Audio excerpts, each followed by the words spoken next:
right, we're back. This is Math 200. We're looking at review chapter 5, 6, and this is part 3, the last 2 pages. So let's take a look at page 6. Number 25 is 21n squared plus 23n plus 6.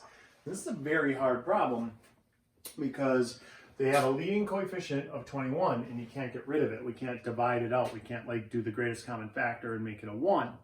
So we're going to have to do the AC method, but that's going to be a little tricky because 21 times 6 is a pretty big number. So 126, and so we're going to break that down. It's got to multiply to be positive 126, but add to be 23. We got 1 and 126. That doesn't work. That adds up to 127. We got 2 and 63. That doesn't work. But now we need more. So look, for sure 3 goes into it, because 3 goes into 63. And plus you could do this. 6 plus 2 is 8 plus 1 is 9. 9 is divisible by 3, so 126 is divisible by 3. That only works for 3, but you can do that every time too. So you pop that into the calculator. It's 3 times 42. Still no dice. That adds up to 65. That adds up to 45. We need it to add up to 23. And so now you can kind of look at it and going, well, I'm out of suspects, but you're not. Even though you might not be able to see it from 126, 42, you can think of things that multiply to be 42. Well, 6 and 7, right? So let's try 7. You take 126. If it goes into 42, it goes into 126 because 42 is a factor of it. So you put that in your calculator. That's 18. That adds up to 20. Oh, 5. So that didn't work. But remember, 6 times 7 is 42. Let's try 6. And 6 times 21, that's 27. So that didn't work. So let's go on to the next one. 18 has 2 times 9. Well, I used the 2 already. Let's try the 9. 9 times 14. There we are. Finally, we got it. That's what I mean. This was a hard problem. And so it isn't like most people look at 126 and go, oh, obviously 9 times 14. So that's why I like the little list of suspects. So now what we do is we substitute 9n plus 14n, and then we bring down the plus 6 and the 21n squared. And so we split that into those 2 pieces. And now you do just like you did the page before, the factor by grouping. So we factor, what can we pull out of these 2? That would be 3n is the greatest common factor. We do the empty set of parentheses. You write it down underneath and then reduce. So this is 7n plus 3. And then the plus is still there. That's that plus right there. And then what can we pull out of those 2? Well, that would be greatest common factor would be 2. Empty set of parentheses. You write the 2 underneath there and there. We get 7n and 3. And now you got 7n plus 3 and 7n plus 3. So we did greatest common factor once, greatest common factor twice, greatest common factor a 3rd time. So 7n plus 3 times an empty set. Put 7n plus 3 there, 7n plus 3 there. Those cancel, you get 3n. Those cancel, you get 2. And don't forget the plus. And there we have it factored. That was a very difficult factoring problem. Let's look at the next one. 26, we got 300n squared minus 420n plus 147. So this one, if you add 1 plus 4 is 5, plus 7 is 12. 12 is divisible by 3, so is 147. And 300 is divisible by 3, and 420 is divisible by 3. So we're going to factor out a 3 out of everything. That'll make it a little easier. And now look, we get 100n squared. We get minus 140n. And we get plus 49. Now, you may have noticed This is a perfect square, 100n squared. This is a perfect square, 49. Whenever that happens, try to do factoring like it's a perfect square trinomial, meaning take the square root of 100n squared, 10n, take the square root of 49, 7, and give that a whirl, like the same thing twice. So 10n, 10n, 7, 7, and because this is a minus, it would have to be minus, minus. If that was a plus, that would have been plus, plus. But now, it's called a perfect square trinomial because you get 10n minus 7 times 10n minus 7. It's the same thing twice. Now, you got to check the middle term when you do this, because I don't know that this will work every time, but when it's a coincidence that the first one is a perfect square and the last one is a perfect square, it's worth a guess and check. All right? So it's negative 70n and negative 70n, totally negative 140n. So this is factored. All right? Okay, let's do the next one, 27.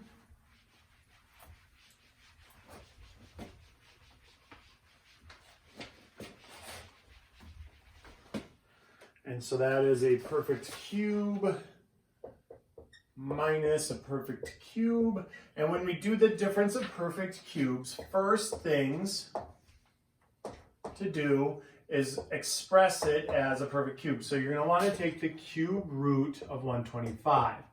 And when you do that in your calculator, it's 5. If you can't find that little cube root button, it's probably this, and then you put the number 3 down, and then that symbol.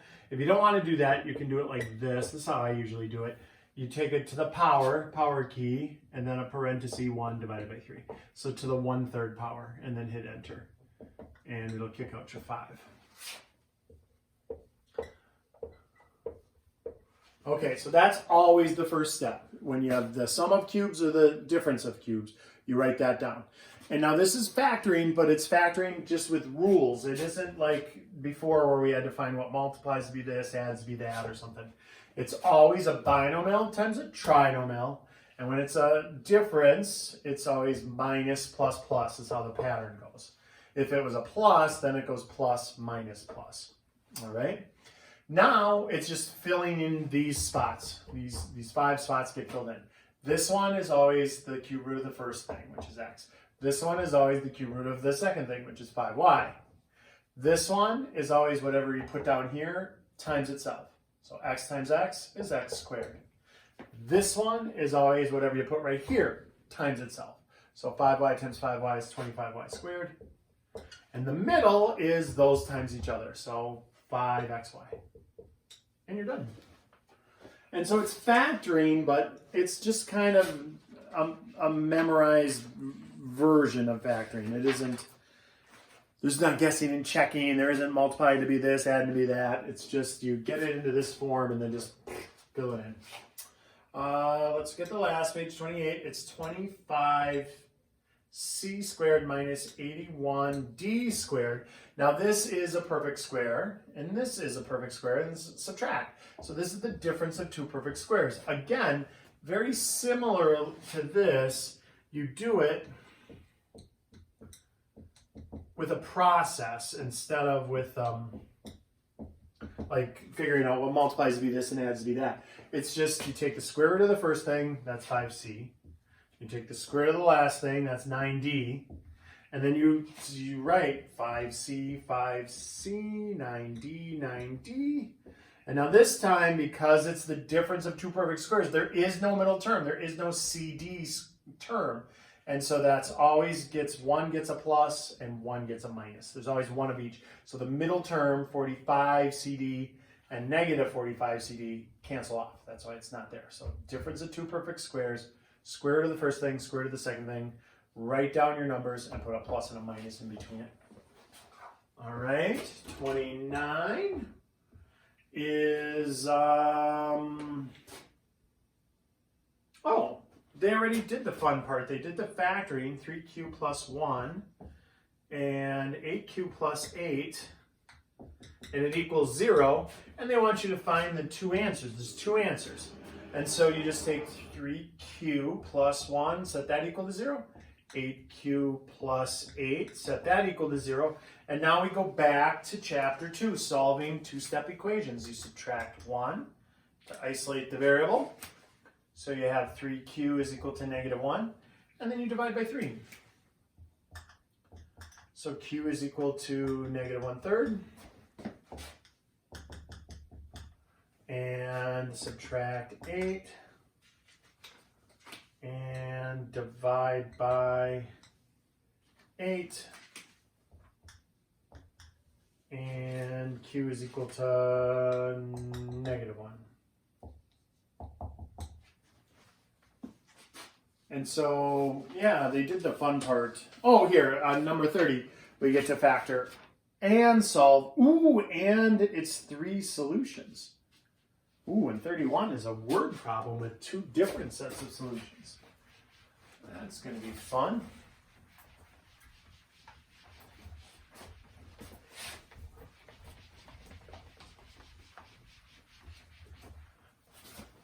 Alrighty, so we're looking at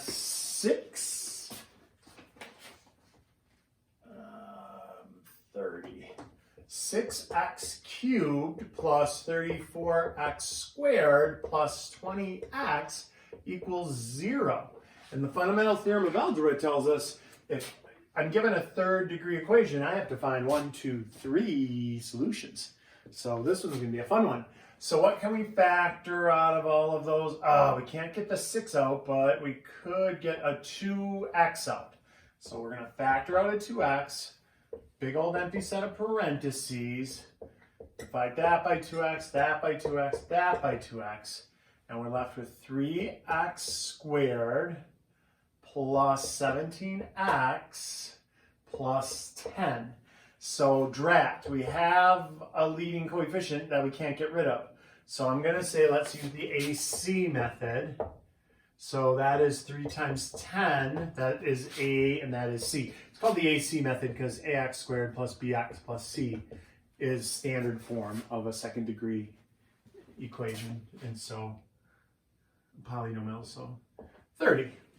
So 30 is where we build our suspect list. We want it to add up to 17. So we got 1 and 30, we got 2 and 15, we got 3 and 10, we got 5 and 6. That is everything that multiplies to be positive 30 that could add up to be 17. This is the only one that adds up to 17.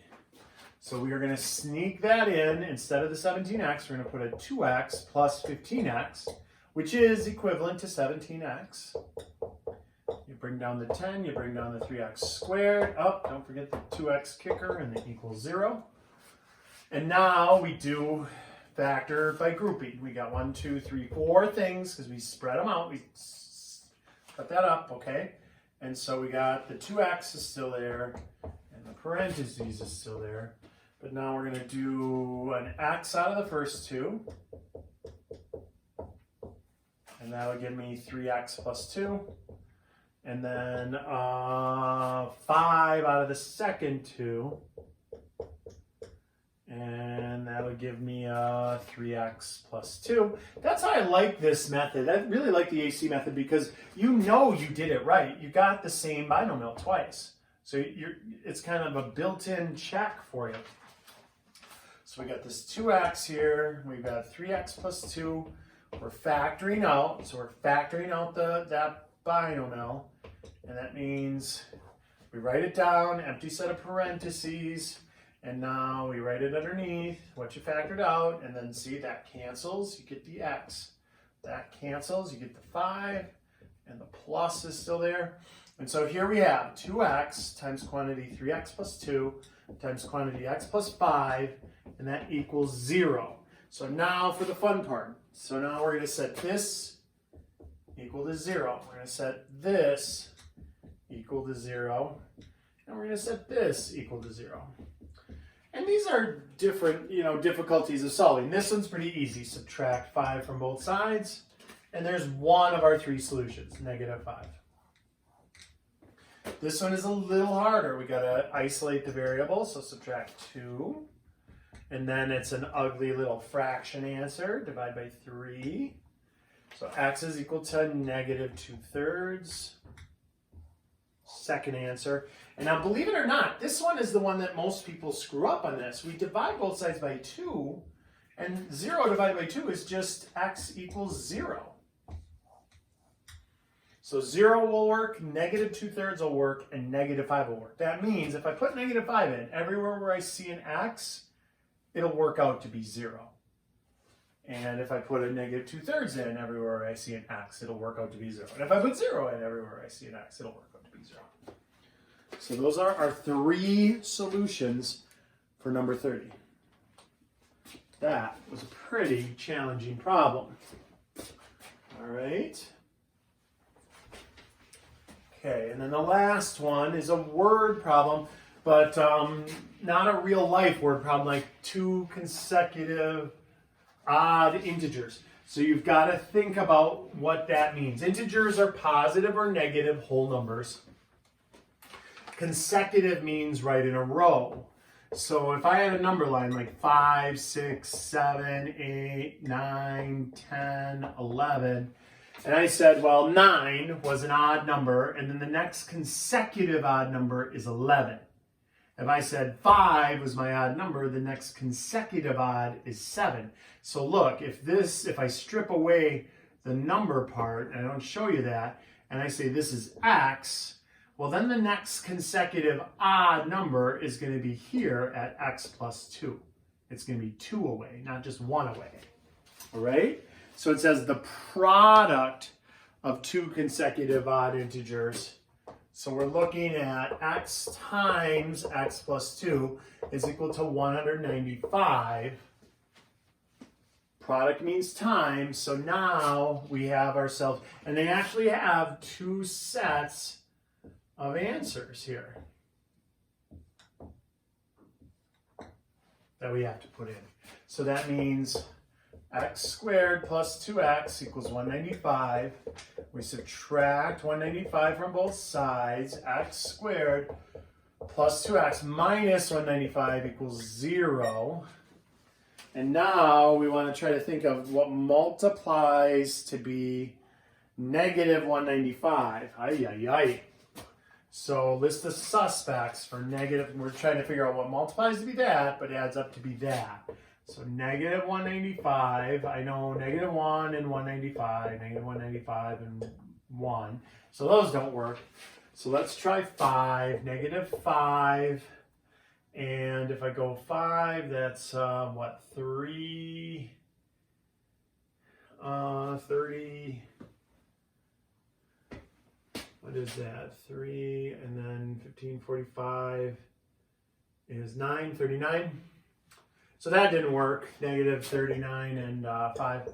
And then, so now think of things that multiply to be 39. That's divisible by 3 for sure. 3 times 13. Let's try 13. Negative 13 and 15, or negative 15 and 13. All right, so we needed to add up, multiply to be 195. We got the 13 out of the 39. So it had to multiply to be that, but add up to be positive 2. So it's got to be this combination, negative 13 and 15. So x minus 13, x plus 15 equals 0. But now we got to be careful here. We're going to solve. That's pretty easy to solve. Set them equal to 0. But there are 2 sets of answers because they didn't stipulate whether they were positive or negative. So, and this is where you have to be careful. 13, that's the one that's the obvious one. 13, and then x plus 2 would be 13 plus 2, which would be 15. 13 times 15 is 195. The less obvious one is negative 15, and negative 15 plus 2 isn't negative 17, it's negative 13. So there's basically a positive version, 13 and 15, and a negative version, negative 15, negative 13. On a number line, the negative 15 would happen first, and then 2 away would be negative 13. That would be the consecutive odd. Integers just means positive or negative whole numbers. So that was a tricky problem. All right, good luck on this test.